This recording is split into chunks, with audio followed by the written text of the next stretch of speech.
Jo, davai. Dabar padeklamuosiu Salomėjos Nėries senelės pasaką.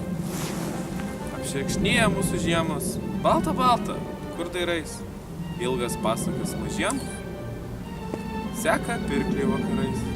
Apie klaidžią sniego pūgą, saulės nukirptas kasas, apie žąsiną moliūgą, kuris išskrido į dausas, apie vilką, baltą mešką, burtus, išdaigas vilnių, apie vandenis, kur teka iš sidabro šulinių, apie trečią Joną brolį, koks jis raitelis puikus, apie eglę, žalčio žmoną,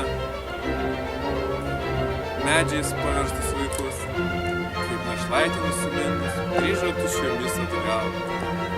Brenda pušnis per pusnynus ir išbris niekaip negal.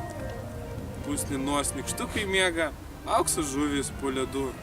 Bėga ragana per sniegą, nepalikdama pėdų. Našlaitėlė gero būdo, o jos pavotė pikta. Bet senelė užus nudo ir jos pasaka baigta. Taigi, ką tik girdėjote labai šaunį. Senovės liaudies pasaką. Gero vakaro.